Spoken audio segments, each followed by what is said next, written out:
Hindi Bible message prayer centre में आपका स्वागत है। रोजाना हजारों लोग हमारे साथ सुबह शाम की प्रार्थना में शामिल होते हैं तथा बहुत लोग हमारे प्रेयर टावर के माध्यम से रोजाना प्रार्थना करवाते हैं। लगातार प्रार्थना में शामिल होने के लिए चैनल को सब्सक्राइब जरूर करें। Praise the Lord. परमेश्वर का धन्यवाद हो इस सुंदर समय के लिए जो प्रभु ने आपके और मेरे जीवन में जोड़ा है। सच में प्रभु ने आप लोगों को हमारा एक परिवार बनाया और आप लोग हमारे लिए आशीष के कारण हैं और हम आपके लिए आशीष के कारण हैं। इसके लिए परमेश्वर का धन्यवाद हो कि प्रभु ने हमको एक साथ एक परिवार के रूप में जोड़ा है। और हम आशा करते हैं, उम्मीद करते हैं कि रोज आप हमारे साथ में प्रार्थनाओं में शामिल होते हैं और बहुतायत की आशीषें आप अपने जीवन में देख रहे हैं। तो आइए आज भी हम परमेश्वर के वचन को पहले स्थान देंगे अपने जीवन में, क्योंकि परमेश्वर का वचन सामर्थी है और परमेश्वर का वचन ही है जो हमारे जीवन में छुटकारा लेकर आता है, जो हमें सामर्थ्य से भरता है।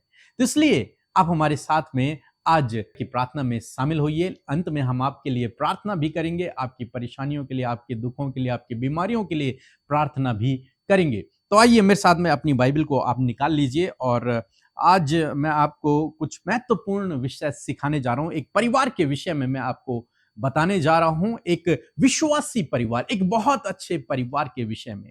और यदि आपने इस परिवार के गुणों को, बातों को अपने जीवन में अप्लाई कर लिया तो आपका परिवार भी एक खुशहाल परिवार बनेगा, एक बहुत ही सुंदर और बहुत ही अच्छा परिवार आपका बनेगा। अब मेरे साथ में निकाल सकते हैं पहला शमूएल की किताब।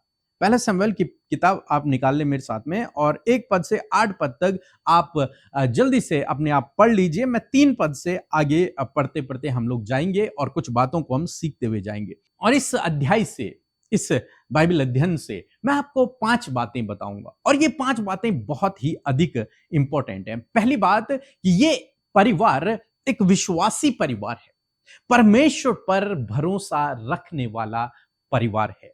हम लोग 3 पद पढ़ लेंगे। 3 पद में लिखा है कि और वह पुरुष प्रतिवर्ष अपने नगर से सेनाओं के यहोवा को दंडवत करने और मेलबड़ी चढ़ाने के लिए सिलोह में जाता था। और वहां होपनी और पिनहास नाम एली के पुत्र रहते थे जो यहोवा के याजक। एक परिवार के विषय में यहां पर बताया गया और यह परिवार एक ऐसा परिवार था जो सेनाओं के यहोवा के भवन में जाकर परमेश्वर की आराधना किया करता था, वहां पर बलिदान चढ़ाया करता था। यह हर साल ऐसा ही किया करते थे। इस परिवार का जो मुखिया है उसका नाम है एल्काइना। और एल्काइना की 2 पत्नियां थी। एक का नाम था हन्ना और दूसरी का नाम था पनिन्ना। पनिन्ना के तो बच्चे थे परंतु हन्ना का कोई भी बच्चा नहीं था।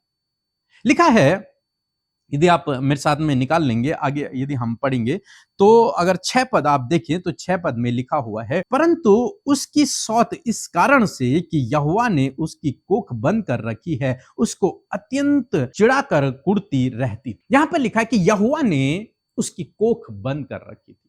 दूसरी बात जो मैं आपको बता रहा हूं कि कई बार देर क्यों होता है, कई बार देरी हो जाती है। हो सकता है आपके जीवन में भी देरी हो रही हो।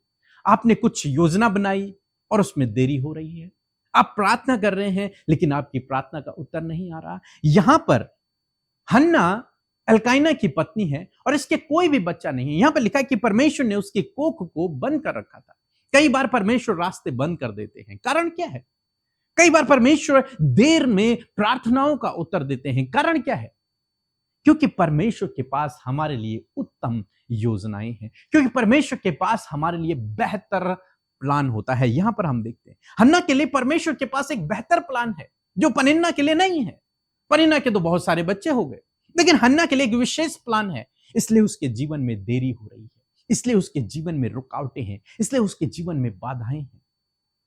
हो सकता है आपके जीवन में भी ऐसा हो। तो मैं आपसे कहूंगा कि परमेश्वर के पास आपके लिए एक बेहतर योजना है, परमेश्वर के पास आपके लिए एक उत्तम योजना है। हो सकता है इसलिए आपके जीवन में डिले हो रहा है, हो सकता है इसलिए आपके जीवन में देरी हो रही है, हो सकता है इसलिए अभी तक आपको सही लाइफ पार्टनर नहीं मिल पाया है, हो सकता है इसलिए आप अभी तक उस सक्सेस तक नहीं पहुंच पाए हैं परमेश्वर का, क्योंकि आपके लिए हो सकता है एक विशेष और बहुत बड़ा प्लान हो। फिर हम देखते हैं कि हन्ना अपनी लड़ाई स्वयं नहीं लड़ती है। तीसरी बात, डोंट फाइट योर बैटल, अपना युद्ध स्वयं न लड़ें, बल्कि अपने युद्ध को परमेश्वर को लड़ने दें।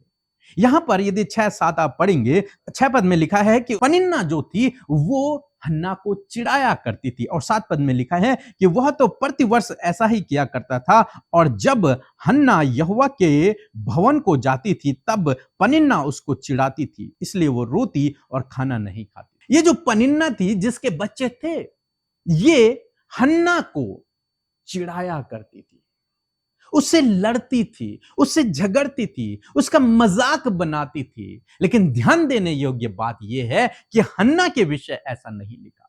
हन्ना उससे लड़ने नहीं जाती थी, हन्ना उसको जवाब भी नहीं देती थी। यहां पर नहीं लिखा है, लिखा है कि वह रोती थी और खाना नहीं खाती थी। लेकिन वो पनिन्ना को जवाब नहीं देती थी, वो पनिन्ना से लड़ने के लिए नहीं जाती थी। आज शाम में परमेश्वर का वचन आपको, मुझे, हम सबको उत्साहित करता है। जब लोग आपके विरोध में खड़े हो, जब लोग आपका मजाक बनाएं, जब लोग आपको तुच्छ समझें, जब लोग आपसे लड़ने के लिए आ जाएं, तो आपको उनसे लड़ने की आवश्यकता नहीं है। अपना युद्ध स्वयं न लड़ें, बल्कि अपने युद्ध को परमेश्वर के हाथों में सौंप दें। यहां पर हन्ना ने यही किया है।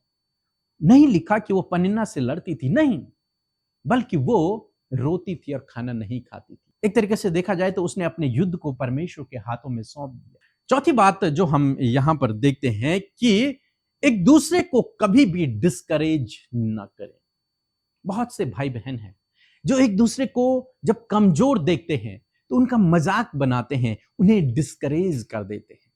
लेकिन यदि आप प्रभु पर भरोसा करते हैं, प्रभु यीशु मसीह के पीछे चलते हैं, तो आपको एक दूसरे को डिस्करेज नहीं करना है। जैसे यहां पर पनिन्ना क्या कर रही है, हन्ना को डिस्करेज कर रही है, उसका मजाक बनाकर, उसको तुच्छ जानकर, उसको चिढ़ाकर वो उसे डिस्करेज कर रही है। पहले वो दुख में है, वो ऑलरेडी दुख में है इस समय, क्योंकि उसकी कोई संतान नहीं है, वो बहुत बड़े दुख में है, और ऊपर से जो पनिन्ना है वो उसे और दुखी कर रही है, उसे और दबाव दे रही है। तो आप ऐसा न करें। यदि आपके परिवार में कोई कमजोर व्यक्ति है तो उसका मजाक न बनाएं, आप उसको प्यार दिखाएं, परंतु उसका मजाक न बनाएं, उसके कमजोरियों का मजाक न बनाएं, क्योंकि हो सकता है वो बातें उससे हर्ट हो जाए, हो सकता है वो अपना नुकसान कर दे, हो सकता है वो कोई गलत कदम उठा ले आपकी बातों के द्वारा। इसलिए कभी भी किसी दूसरे व्यक्ति को जो कमजोर है, जिसके जीवन में कमी है, उसको तुच्छ न जाने, उसको डिस्करेज न करें। पांचवी बात और लास्ट बात जो मैं आपको बताने जा रहा हूं वो है कि एक अच्छा जीवन साथी बने, एक अच्छा जीवन साथी बने। यहां पर हम लोग देखते हैं अल्काइना के विषय में। अल्काइना एक बहुत अच्छा जीवन साथी है, एक बहुत अच्छा जीवन साथी। क्यों मैं ये कह रहा हूं कि वो एक बहुत अच्छा जीवन साथी है? पहली बात, यदि आप पढ़ेंगे तो लिखा है कि जब वो परमेश्वर के भवन में जाता था तो अपने बेटे बेटियों को दान दिया करता था, परंतु जब वो हन्ना को कितना दान देता है, 5वें पद में लिखा है कि परंतु हन्ना को वह 2 गुना दान दिया करता था। यदि वो अपने बच्चों को 1 किलो सोना दे रहा है तो वो हन्ना को 2 किलो सोना देता था। वो उससे इतना प्रेम करता है, इतना अधिक प्रेम उससे करता है कि उसको वो 2 गुना दान देता है। पनिन्ना को भी देता है, अपने और बच्चों को भी देता है, लेकिन उनसे बढ़कर वो हन्ना को देता है। क्यों? क्योंकि वो उससे प्रेम रखता था। वो एक अच्छा जीवन साथी है, क्योंकि वो जानता है कि ये दुखी है, ये परेशान है, ये निराश है, इसे इस समय मेरी जरूरत है, इसलिए वो उसे दुगना दिया करता था ताकि उसके मन में कोई दुख ना हो, ताकि वो निराश ना हो। और एक और पद यदि आप मेरे साथ में निकाल लेंगे, 8 पद लिखा है कि इसलिए उसके पति एल्काइना ने उससे कहा, जब वो रोती थी, खाना नहीं खाती थी, अकेले कमरे में बैठी रहती थी, तब एल्काइना ने उसके पास जाकर कहा कि हे हन्ना, तू क्यों रोती है और खाना क्यों नहीं खाती और तेरा मन क्यों उदास है? क्या तेरे लिए मैं 10 पुत्रों से अच्छा नहीं हूं? इतना अच्छा जीवन साथी, वो उसे उत्साहित करता है, उसे मोटिवेट करता है। पनिन्ना उसको डिस्करेज करती है, लेकिन जो एल्काइना है, उसका हस्बैंड है, वो उसे मोटिवेट करता है। कोई बात नहीं, तेरे पास बच्चे नहीं है तो क्या हुआ, मैं तेरे लिए 10 बच्चों से भी अधिक मूल्य नहीं रखता। वो उसे उत्साहित करता है ताकि वो अपने आंसुओं को पोंछ डाले, ताकि वो उस स्थिति से बाहर निकले, उस निराशा से बाहर निकले। तो ये एक अच्छा हस्बैंड की निशानी है, एक अच्छे जीवन साथी की निशानी है, न केवल हस्बैंड बल्कि वाइफ। लेकिन अक्सर आजकल देखा जाता है, जब जीवन साथी जरूरत के समय में होता है, तब दूसरा जीवन साथी उसे छोड़कर चला जाता है। अक्सर देखा जाता है, जब वो गरीबी में होता है, अपने जीवन में स्ट्रगल कर रहा होता है, तो उसका जो जीवन साथी है वो दूर भाग जाता है, ये सोचकर कि इसके पास तो कुछ नहीं है। अक्सर देखा जाता है, हमारे पास प्रार्थना निवेदन आते हैं, जिन स्त्रियों के बच्चे नहीं हो पाते, उनके हस्बैंड दूसरी शादियां कर लेते हैं या फिर छोड़कर चले जाते हैं। जिनके पति में कुछ कमी होती है, उनकी पत्नियां छोड़कर चली जाती हैं। कारण क्या है? क्योंकि वो एक अच्छे जीवन साथी नहीं है। अच्छा जीवन साथी कौन है? शादी जब होती है तो कहते हैं कि मैं दुख में भी, सुख में भी, बीमारी में भी, अमीरी में भी, गरीबी में भी साथ रहेंगे। लेकिन उसके बाद सब लोग भूल जाते हैं। लेकिन आज परमेश्वर का वचन हमें सिखाता है कि हमें चाहे कैसी भी परिस्थिति हो, हमारा जीवन साथी चाहे कितना भी स्ट्रगल कर रहा हो, लेकिन हमें उसके साथ में बने रहना है, उसको मोटिवेट करते रहना है। इसीलिए तो जीवन साथी है, मोटिवेट करने के लिए, एक दूसरे को उत्साहित करने के लिए। इसीलिए परमेश्वर ने कहा कि मैं आदम के लिए सहायक बनाऊंगा, ताकि उसको उसकी कमजोरी में वो उसकी सहायता करे, उसको मोटिवेट करे, उसको आगे बढ़ाए। एक जीवन साथी का यही काम है। इसीलिए परमेश्वर का वचन आज हमें उत्साहित करता है कि हमें एक अच्छा लाइफ पार्टनर बनना है, एक अच्छा जीवन साथी बनना है, प्रैक्टिकल वे में एक अच्छा जीवन साथी बनना है। सो मैं उम्मीद करता हूं कि आपने इस मैसेज के द्वारा आशीष पाई होगी और इन बातों को आप अपने जीवन में अप्लाई करें। एक अच्छा मसीह परिवार बनाएं जो परमेश्वर की करीबी में जाता हो, परमेश्वर के भवन में जाता हो, प्रार्थनाओं को करता हो और अपने परिवार से, अपनी पत्नी से, अपने पति से प्रेम रखता हो। एक अच्छे परिवार का आप अपने जीवन में गठन करें, एक दूसरे को डिस्करेज न करें, एक दूसरे को मोटिवेट करें, एक दूसरे से युद्ध न लड़ें, बल्कि अपने युद्ध को परमेश्वर के हाथों में सौंपें। सो प्रभु आपको इस वचन के द्वारा बहुतायत से आशीष दे, आमीन। इसके बाद हम लोग एक गवाही सुनेंगे और मेरा विश्वास है कि जैसा इस गवाही में आप सुन रहे हैं, ऐसा ही प्रभु आपके जीवन में भी करेगा। यदि आप प्रार्थना में लगे रहे, विश्वास में बने रहे, तो इस गवाही की तरह, इस व्यक्ति की तरह प्रभु आपके जीवन में भी कार्य करेगा। आप हमारे साथ में, इसके बाद हम प्रार्थना करेंगे, आप हमारे साथ में उस प्रार्थना में बने रहें और अपनी परेशानियों के लिए, अपने दुखों के लिए, बीमारियों के लिए, समस्याओं के लिए जरूर से हमारे साथ मिलकर प्रार्थना करें, क्योंकि प्रभु उन प्रार्थनाओं के बाद आपके जीवन में कार्य अवश्य करेगा। आप सबों को जय मसीह की। मैं इंदौर से उषा बोल रही हूँ। मैंने अपने फ्रेंड के लिए जो रांची में रहती है, उसके लिए प्रेयर करवाई थी। उसे बहुत ज़्यादा पीलिया हो गया था और गॉल ब्लैडर का 4th स्टेज का कैंसर बताया गया था। मैंने 24 मई 2024 को 11:15 के करीब प्रेयर टावर में प्रेयर करवाई थी। एक बहन ने प्रेयर किया और मैंने रिसीव किया। उसी वक्त परमेश्वर ने उसे छुआ। कुछ देर के बाद मैंने जब अपनी फ्रेंड को फ़ोन किया तो उसने कहा मेरा पीलिया पूरी तरह से ठीक हो गया है, और उसी दिन उसे डिस्चार्ज कर दिया गया। और बाद में कैंसर के लिए 2 बार टेस्ट करवाया तो बिल्कुल टेस्ट नॉर्मल आया। तो मैं ईश्वर पिता परमेश्वर को हृदय से कोटि कोटि धन्यवाद करती हूँ, और ब्रदर PK मसीह और अमृता सिस्टर और उनकी पूरी प्रार्थना योद्धाओं को हृदय से कोटि कोटि धन्यवाद करती हूँ। परमेश्वर आपकी मिनिस्ट्री को और आगे बढ़ाए। धन्यवाद। जय मसीह की।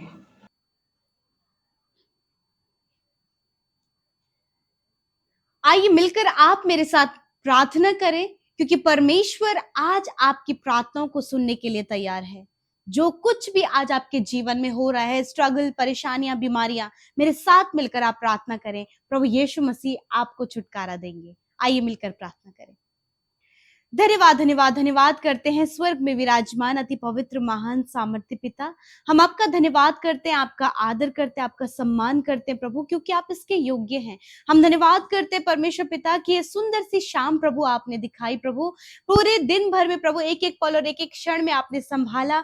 इस बात के लिए धन्यवाद करते हैं। और हमारे साथ जितने भी लोग प्रभु आज इस प्रार्थना में शामिल हैं और मेरे साथ मिलकर वो प्रार्थना कर रहे हैं प्रभु, अपने विषयों को आपके आगे रखना शुरू कर रहे हैं पिता, मैं प्रार्थना करती हूँ प्रभु, आज वो जिस भी समस्या से गुजर रहे हैं, जूझ रहे हैं प्रभु, यीशु के नाम से हम उन सारी परेशानियों को आज्ञा देते हैं, इनके जीवनों को छोड़कर जाओ यीशु के नाम से। खुदावन आज इंतजाम, उपाय प्रभु, चंगाई, छुटकारा प्रभु आपके नाम से प्रभु आपके लोगों के जीवन में होने पाए पिता। प्रभु आप भले हैं और आप अपनी भलाइयों को दिखाते हैं पिता। आप अपने लोगों की प्रार्थनाओं को सुनकर उसका उत्तर हमेशा देते हैं। धन्यवाद प्रभु, हमने जो कुछ भी आपसे हमेशा प्रार्थनाओं में मांगा है पिता, आपने दिया है प्रभु। मैं धन्यवाद करती हूँ पिता। विशेषकर प्रार्थना है आज के सुंदर वचन के लिए धन्यवादी है, जब आपने बातचीत किया प्रभु जी, और प्रभु एक परिवार के विषय में आपने बताया परमेश्वर पिता। मैं प्रार्थना करती हूँ पिता परमेश्वर प्रभु कि जिस प्रकार प्रभु जी हमने वचन से प्रभु जी 5 बातों को सीखा, मैं दुआ करती हूँ हर एक वो कमी जो इनके परिवारों में है, यीशु के नाम से पारिवारिक हर एक कमी को, हर एक लड़ाई झगड़े को, हर प्रकार की डिसमोटिवेट करने वाली बातों को, डिस्करेज करने वाली बातों को यीशु के नाम से हम इन भाई बहनों के परिवार से दूर करते पिता। प्यारे प्रभु जी, यदि इनके परिवार में कोई भी कमजोर व्यक्ति है प्रभु, जिनका लोग मजाक बनाते परमेश्वर पिता, तो मैं प्रार्थना करती हूँ प्रभु आज हर एक जन प्रभु जो तुझ पर विश्वास करता है, अपने आप को प्रभु दूसरों का मजाक बनाना, दूसरों को ठट्टों में उड़ाने से परमेश्वर वो बचाने पाए पिता परमेश्वर, दूसरों को डिस्करेज करने से वो बचने पाए परमेश्वर। मैं दुआ करती हूँ एक एक जन को पिता आप बदल दें प्रभु, उनके नेचर को आप बदले परमेश्वर, उनके कैरेक्टर को आप बदले परमेश्वर, और आपके जो एट्रीब्यूट, आपके जो गुण हैं वो आपके लोगों के अंदर, उनके परिवारों के अंदर पाए जाएं परमेश्वर। मेल मिलाप, एक दूसरे की वैल्यू को समझ सके पिता, एक दूसरे की कद्र कर सके पिता, एक दूसरे को उत्साहित कर सके, मोटिवेट कर सके। आज मैं प्रार्थना करती हूँ जैसे कि वचन में प्रभु जी हमने प्रभु एल्काना और हन्ना और पनिन्ना के विषय से प्रभु बहुत सी बातों को सीखा परमेश्वर। मैं प्रार्थना करती हूँ प्रभु यदि आज ऐसा इनके परिवारों में है पिता कि जब लोग इन्हें डिस्करेज करते हैं प्रभु, डिसमोटिवेट करते हैं परमेश्वर पिता, तो प्रार्थना है कि वो सारी बातें निकल कर चली जाएं और प्रभु इस वचन की प्रभु सकारात्मक बातों को प्रभु आपके लोग अपने परिवारों में अप्लाई कर सके। प्यारे प्रभु ये एक अच्छा जीवन साथी बनने पाए परमेश्वर पिता। प्रभु जब इनके हस्बैंड को जरूरत हो तो प्रभु उनकी पत्नियां प्रभु उनके साथ में खड़ी हों, और जब इनकी पत्नियों को आवश्यकता हो तो इनके पति इनके साथ में खड़े हों। प्रभु ऐसी आशीष प्रभु हम इनके रिलेशनशिप में चाहते हैं परमेश्वर पिता। प्रभु हर एक कमी घटी में, हर एक दुख में, परेशानियों में, अमीरी और गरीबी में प्रभु ये दोनों प्रभु एक दूसरे का साथ निभा सके परमेश्वर पिता। प्रभु धन्यवाद करते हैं विशेषकर परमेश्वर पिता। प्यारे प्रभु यदि लोग इन्हें चढ़ाते हैं प्रभु, लोग इन्हें तुच्छ जानते हैं प्रभु, जब ये अपने जीवन में कुछ भी नहीं कर पाए हैं या फिर आज भी प्रभु इनके जीवन में कमियां हैं, तो मैं प्रार्थना करती हूँ यदि आज हन्ना की तरह प्रभु इस दुख में ये हैं, तो प्रभु मैं प्रार्थना करती हूँ कि आप इनके दुखों को आनंद में बदल दे पिता।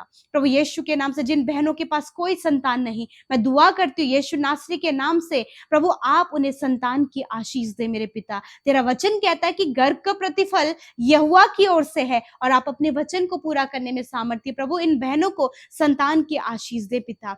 प्रभु मैं प्रार्थना करती हूँ जिनकी मैरिज नहीं हो पाई परमेश्वर पिता, मैं प्रार्थना करती हूँ एक अच्छा जीवन साथी आप इन्हें देकर ब्लेस करें, एक अच्छा जॉब देकर ब्लेस करें प्रभु, इन्हें इनके लक्ष्य तक, इनके गोल तक पहुंचने में आप मदद करें। जो भी रुकावटें और बाधाएं ये अपने जीवन में महसूस कर रहे हैं परमेश्वर, उसका सामना कर रहे हैं परमेश्वर, आप सहायता करें परमेश्वर पिता। इस समय जितने लोग डिप्रेशन में चले गए परमेश्वर कि वो अपने जीवन में कुछ भी नहीं कर पाए हैं परमेश्वर पिता, तो प्रभु मैं प्रार्थना करती हूँ कि हन्ना के तरह परमेश्वर पिता जब लोग इन्हें डिसमोटिवेट करते तो प्रभु ये प्रभु उन्हें पलट कर जवाब ना देने पाए पिता, वरन परमेश्वर पिता उस बैटल को प्रभु वो आपके आगे लेकर आए, उस युद्ध को जो वो अपने जीवन में स्वयं लड़ रहे हैं प्रभु, उसे वो आपके आगे ला सके पिता। जैसे कि आपने हन्ना के लिए प्रभु बड़े अद्भुत काम को किया, उसी प्रकार इन भाई बहनों के लिए इनके जीवन के हर एक क्षेत्र में आप कार्य करें। मैं धन्यवाद करती हूँ, आज आपने अपने लोगों की प्रार्थनाओं को सुना, हर एक उस विषय के लिए जो आपके लोगों ने आपके आगे रखा है पिता।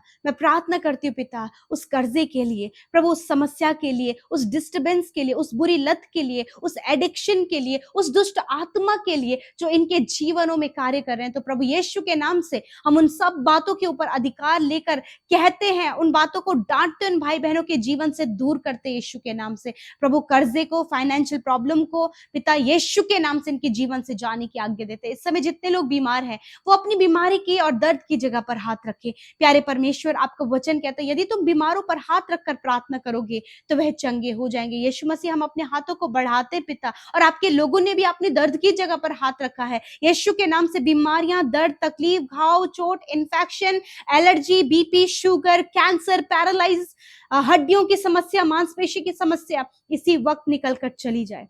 धन्यवाद करते प्रभु, आपने हर एक रोग, दर्द, तकलीफ को इनके शरीरों से नष्ट किया। धन्यवाद करते पिता, आपके लोग चंगे हो गए क्योंकि आपके कोड़े खाने से आपके बेटे बेटियों को आपने चंगा किया है परमेश्वर। धन्यवाद करते, आज की इस सुंदर शाम में अच्छी नींद से सुलाएं, कल का दिन तेरे साथ में देखें। हर एक डर, हर एक बुरे सपने, हर एक नींद आने की समस्याओं पर प्रभु तेरे लोग विजय होने पाए पिता, छुटकारा पाए पिता। धन्यवाद करते हैं, सारी बातों में धन्यवाद करते हैं। हर एक विनती को जो यूट्यूब कमेंट्स में, इंस्टाग्राम, फेसबुक, टेलीग्राम में आई हैं, हमारे साथ मिलकर बहुतों ने प्रार्थनाएं आपके आगे रखी हैं। मैं धन्यवाद करती हूँ, आपने सुना, उत्तर हाँ आमीन में दिया। यीशु के नाम से प्रार्थना मांगते हैं, आमीन, आमीन और आमीन।